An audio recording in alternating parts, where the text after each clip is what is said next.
시편 18장 1절로부터 9절까지 읽으시고 46절로부터 50절까지 읽으시겠습니다. 나의 힘이신 여호와여, 내가 주를 사랑하나이다. 여호와는 나의 반석이시요 나의 요새시요 나를 건지시는 이시요 나의 하나님이시요 내가 그 안에 피할 나의 바위시요 나의 방패시요 나의 구원의 뿌리시요 나의 산성이시로다. 내가 찬송받으실 여호와께 아뢰리니 내 원수들에게서 구원을 얻으리로다. 사망의 줄이 나를 얽고 불의의 창수가 나를 두렵게 하였으며 스올의 줄이 나를 두르고 사망의 올무가 내게 이르렀도다. 내가 환난 중에서 여호와께 아뢰며 나의 하나님께 부르짖었더니 그가 그의 성전에서 내 소리를 들으시며 그의 앞에서 나의 부르짖음이 그의 귀에 들렸도다. 이에 땅이 진동하고 산들의 터도 요동하였으니 그의 진노로 말미암음이로다. 그의 코에서 연기가 오르고 입에서 불이 나와 사름이여 그 불에 숯이 피었도다. 그가 또 하늘을 들이우시고 강림하시니 그의 발 아래는 어두캄캄하도다. 46절로 넘어가시겠습니다. 여호와는 살아계시니 나의 반석을 찬송하며 내 구원의 하나님을 높일지로다. 이 하나님이 나를 위하여 보복해 주시고 민족들이 내게 복종하게 해 주시도다. 주께서 나를 내 원수들에게서 구조하시니 주께서 나를 대적하는 자들을 위해 나를 높이 드시고 나를 포악한 자에게서 건지시나이다. 여호와여, 이러므로 내가 이방 나라들 중에서 주께 감사하며 주의 이름을 찬송하리이다. 여호와께서 그 왕에게 큰 구원을 주시며 기름 부은 받은 자에게 인자를 베푸시며 영원토록 다윗과 그 후손에게로다. 아멘. 예전에 저희 엄마가 저한테 뭐 그런 얘기를 하신 적 있어요. 자식이니까, 그리고 첫째 딸이니까 물론 많이 사랑하시지만 근데 너는 나랑 100% 마음이 맞지가 않다. 조금 항상 얘기를 하다 보면 어디선가 몇 프로 삑사리가 난다는 거예요. 근데 제가 막 자식을 이제 낳아서 키우다 보니까 그 말이 무슨 말인지 알겠더라고요. 근데 제가 아들하고 딸이 있는데 참 이 첫째들의 또 그 특징이 있는 거예요. 그 낳은 순서에 따라서 내가 뭐 장남이냐 장녀냐 뭐 막내냐 뭐 이런 거에 따라서 참 그 특성이 생길 수밖에 없겠구나, 이런 게 느껴지더라고요. 왜냐면은 제가 첫째를 이제 낳아서 키울 때를 생각을 해보면 참 첫 아이고 하니까 너무 참 그 아이한테 100% 모든 거를 다 집중을 해서 나의 모든 시간과 관심을 다 쏟아 부으면서 그렇게 키웠던 거예요. 그러니까 이 첫째들의 약간 특징은, 저도 첫째인데 이게 약간 눈치가 없는 거예요. 왜냐면 눈치를 볼 필요가 없고 다 나한테 맞춰주니까. 그리고 좀 자기 중심적이 될 수밖에 없는 것 같아요. 다 내 위주지, 내가 누군가의 내 엄마의 아빠의 부모의 기분을 맞춰줘야지 된다거나 막 이런 게 별로 없는 거예요. 그래서 참 저희 아들은 어떤 정도냐면 이제 한 두 돌이 좀 지나고 나서 어린이집에 처음에 보냈더니 막 그날 물을 못 마시고 온 거예요. 그래서 아니 목이 마른데 왜 물을 선생님한테 얘기를 했냐 했더니 선생님한테 얘기를 했다는 거예요. 그런데 물을 못 마셨다는 거예요. 근데 나중에 알고 보니까 자기가 입으로 소리내서 말한 게 아니라 마음으로 말을 한 거예요, 걔는. 그러니까 마음으로만 말해도 전달이 되는 줄 알고 있었던 거예요, 그 당시에.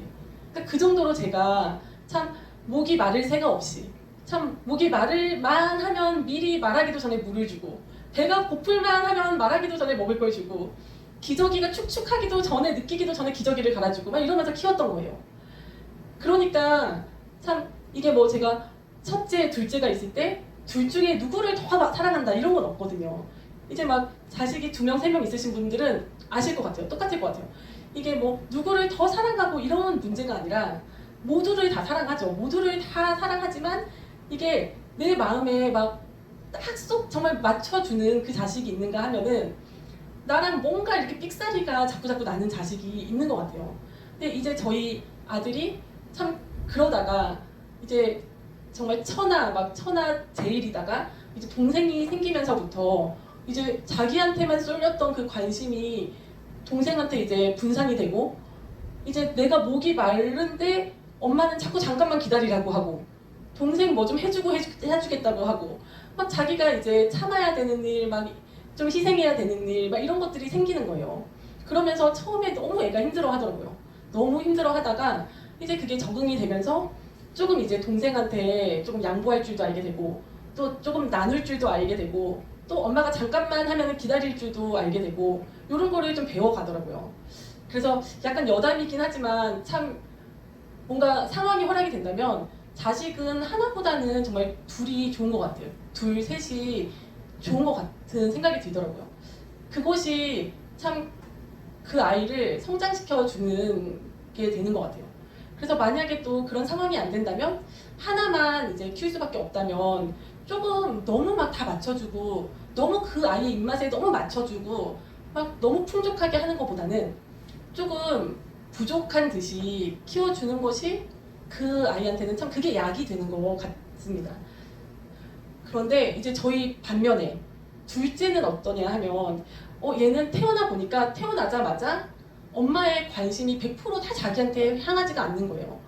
엄마가 막 얼른 자기를 배 부르게 뭔가 먹여놓고서는 그냥 눕혀만 두고 이제 오빠를 막 뭐 뒷바라지를 해주는 거예요. 그리고 막 기저귀를 갈아주고 그냥 눕혀놓고 또 오빠를 막 뒷바라지를 하는 거예요. 그러니까 이것이 이 둘째들한테는 이제 엄마의 사랑을 더 얻기 위해서는 엄마의 관심을 더 끌어오기 위해서는 엄마를 좀 더 내가 기쁘게 해줘야겠구나 이런 눈치가 좀 생기는 것 같더라고요. 그래서 첫째보다는 둘째가 더 야가지더라고요. 눈치도 있고 좀 야같고 또 엄마의 사랑을 얻기 위해서 뭔가 노력을 하는 게 보여요. 둘째들은. 그러니까 참 이것이 참 둘 다 사랑하지만 자꾸 둘째는 와서 앵기고 막 표현을 하는 거예요. 엄마 좋아요. 엄마가 좋아서 그래. 막 와서는 예쁜 짓도 하고 사랑한다고 하고 귓속에다가 뭐라고 속삭여주고 막 이렇게 예쁨을 받기 위해서 자기가 막 이렇게 뭔가를 예쁜 짓을 하니까 참 그것이 참 마음에 조금 이렇게 합해지는 게 있더라고요.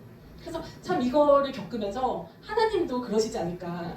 그러니까 하나님께서 참 이 만물을 다 창조하시고 막 보시고 좋아하셨잖아요.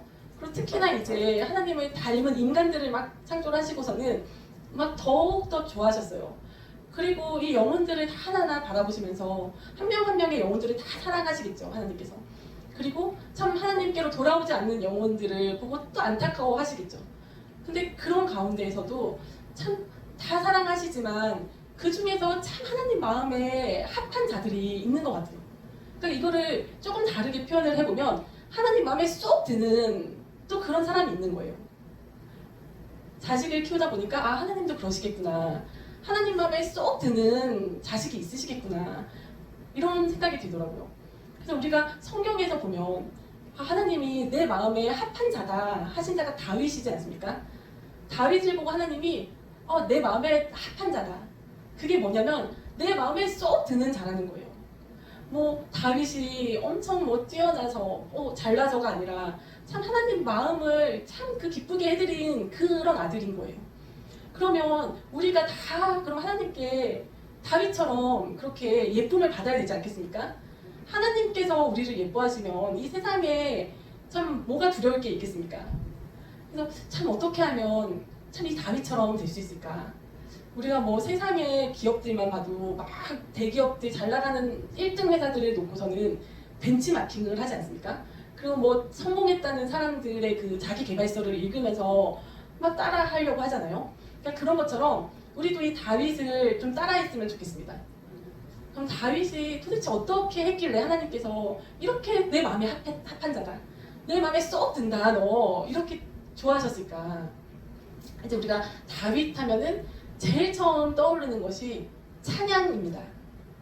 이 다윗이 이 시편의 대부분의 이 시편을 이제 썼는데 이 시편을 남겼는데 이 시편 자체가 찬양 아닙니까? 이 시편 자체가 하나님을 향한 찬미시입니다. 그래서 참 말로써 글로써 또 노래로써 춤으로써 다윗은 참 찬양으로 시작해서 또 찬양으로 끝나는 그 인생을 사는 거예요. 그래서 뭐 자기가 어떤 상황에 있건 간에 항상 하나님을 찬양을 했습니다. 그 참 우리가 참 이 예배 때 우리가 찬양을 하는데 참 이 찬양을 하면 하나님께서 참 너무 좋아하시는 거 우리가 알 수 있잖아요. 하나님께서는 이 시편 중에 23장에도 나오고 또 여러 군데에서 나오는데 찬양 중에 임하시는 하나님이라고 나오거든요. 그러니까 우리가 찬양을 할 때 하나님께서 그곳에 계시다는 거예요. 그러면 우리가 찬양을 할 때 하나님께서 더 기뻐하실 만큼 찬양을 해야 되지 않겠습니까? 그러니까 참 우리가 입으로만 뻥긋뻥긋 하는 것이 아니라 또 때로는 입을 다물고 그냥 구경하고 앉아있는 것이 아니라 참 찬양을 드릴 때 입을 크게 벌리고 또 소리를 크게 내고 또 때로는 박수도 치고 때로는 몸을 흔들어 가면서 또 때로는 춤도 춰가면서 찬양을 하실 때 하나님께서 더 기뻐하실 줄로 믿습니다. 오죽하면 다윗이 왕인데 참 세상스럽게 막 남부끄럽게 참 그 언약궤가 돌아왔을 때 참 뭐 하도 막 기뻐서 막 춤을 추다가 덩실덩실 춤을 추다가 바지가 막 흘러내릴 정도로 춤을 췄잖아요. 제가 막 몇 달 전에 아이들 유치원에서 운동회가 있어가지고 운동회에 따라갔더니 세상에 엄마들을 모아놓고 엄마들을 춤을 시키는 거예요. 춤을 추라고.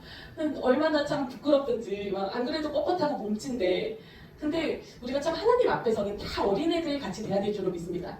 내 나이가 어떻든 뭐 체면이 어떻든 체통이 어떻든 상관없이 참 어린 아이로 다 되돌아가가지고 저희 막 애들을 보면은 아직 어리니까 막 아빠 엄마 보고 보라고 자기를 보라고 막 하면서 그냥 막 춤도 잘 못 추지만 엉덩이를 막 실룩실룩 대기만 해도 막 그렇게 예쁜 거예요.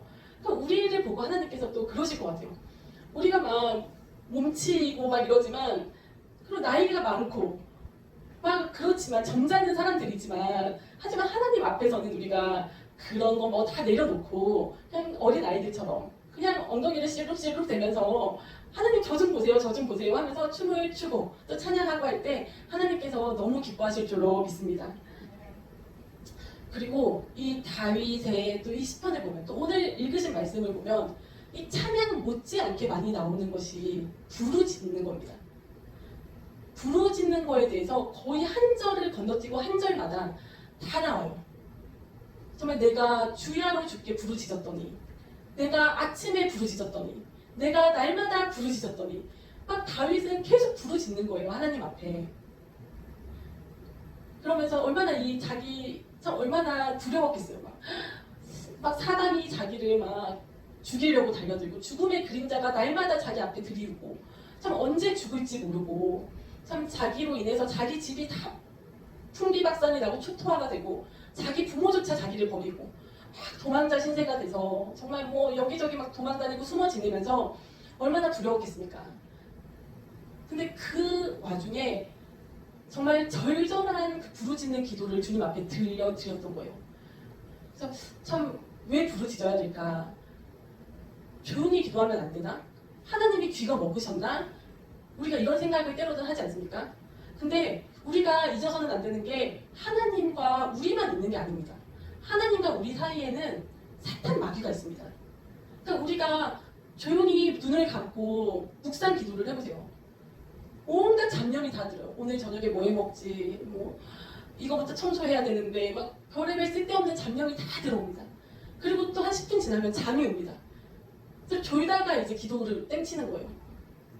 그러니까 이 묵상 기도는 2단계의 기도라고 하더라고요. 교제하는 기도예요, 하나님과. 그러니까 이 기도가 물론 있어야 되지만 그거에 앞단계가 있는 거예요. 그래서 우리가 초등학교를 뛰어넘고 중학교를 갈 수 없듯이 덧셈 뺄셈을 뛰어넘고 미적분을 할 수가 없듯이 1단계의 기도가 없이 2단계의 기도로 갈 수가 없다는 겁니다. 그래서 이 부르짖는 기도가 1단계의 기도입니다. 하나님을 만나는 기도입니다. 그 비상사태의 기도인 거예요. 이 절절하게 정말 하나님을 부르짖는 그 기도가 나와야지만 하나님을 만나게 되는 겁니다. 그래서 참 우리가 정말 하나님의 그 보좌가 있으신 그 하늘, 삼층천 그 하늘을 향해서 고개를 정말 들고 주님을 향해서 주여 하고 부르짖을 때 참 하나님과의 그 연결선이 쫙 올라가지 않겠습니까?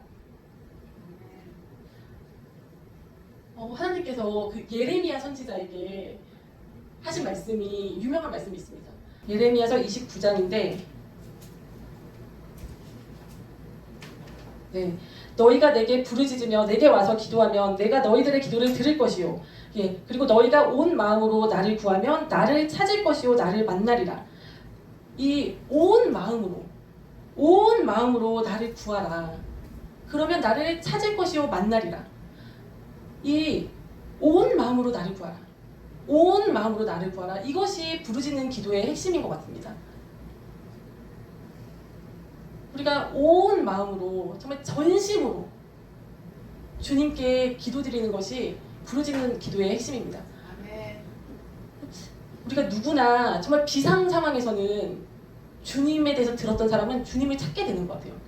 그래서 만약에 내가 정말 뭐 말기암이다, 지금 말기암 판정을 받아서 3개월밖에 못 산다, 그러면 어떤 기도가 나오겠습니까? 우리의 심령 안에서 얼마나 절절하고 애끓는 기도가 나오겠습니까?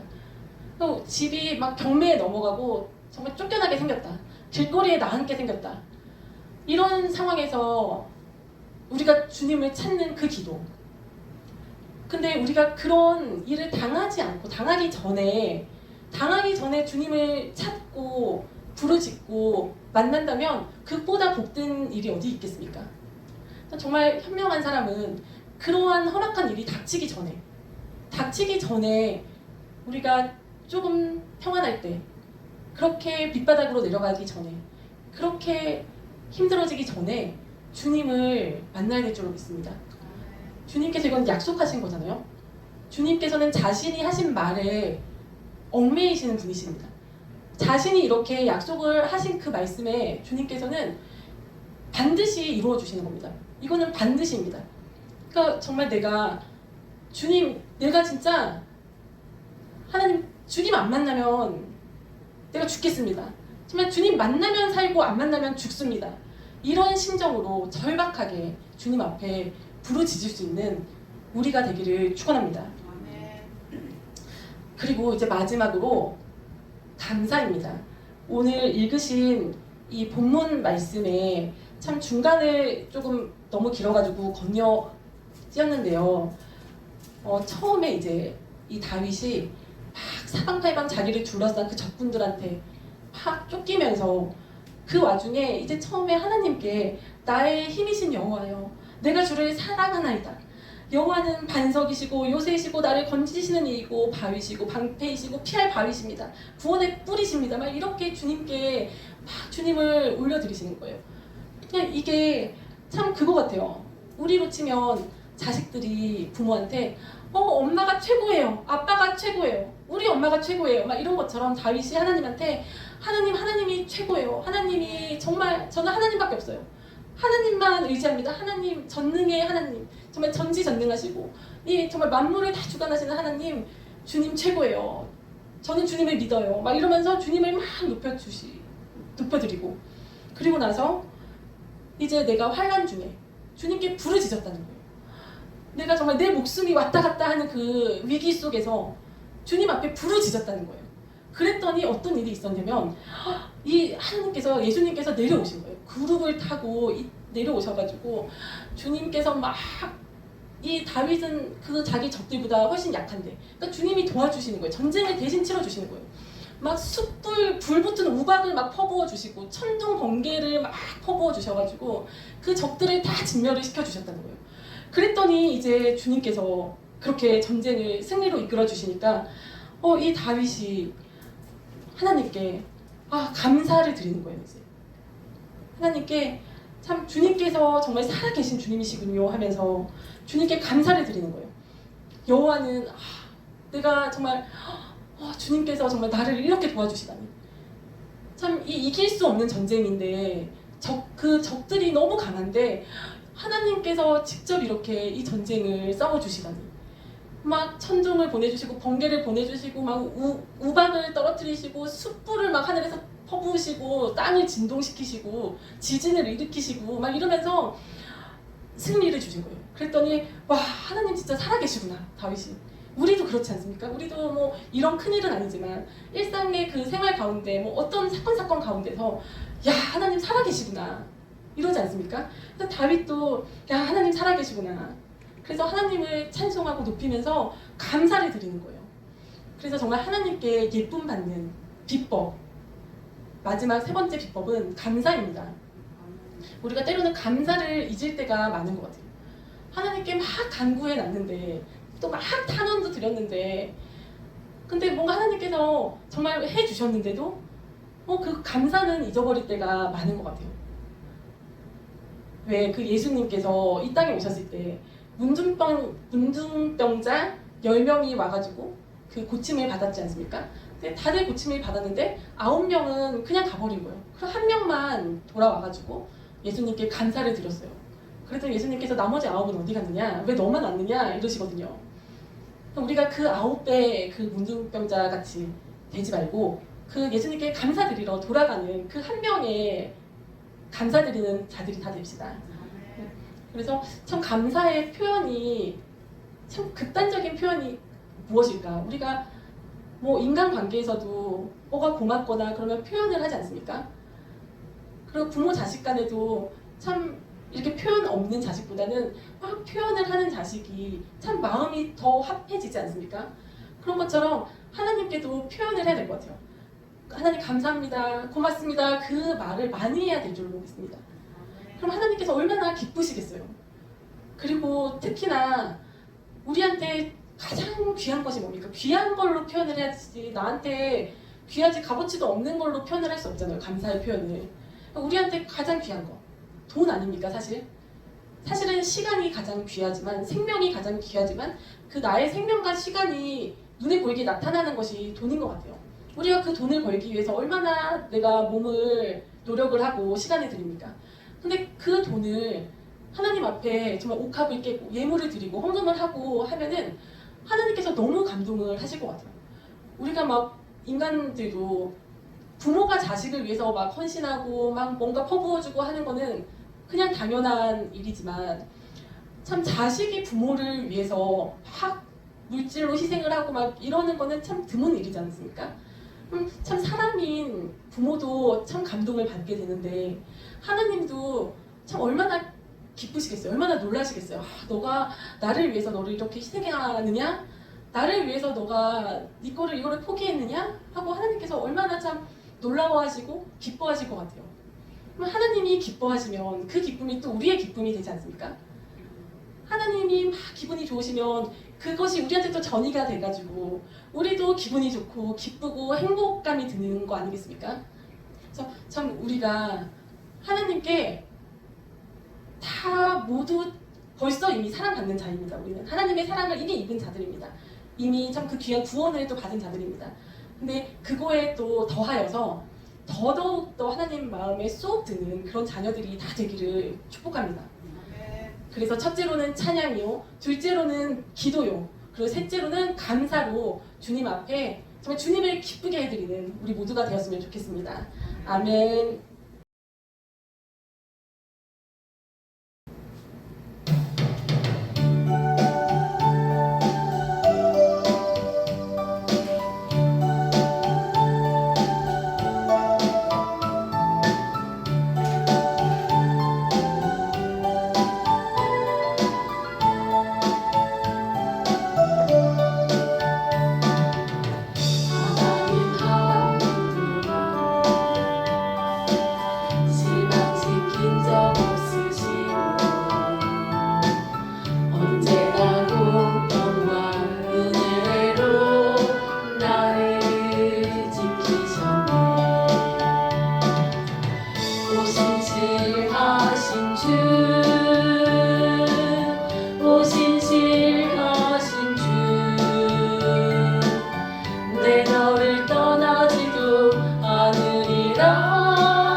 약속을 지키사 이후로도 영원토록 나를 지키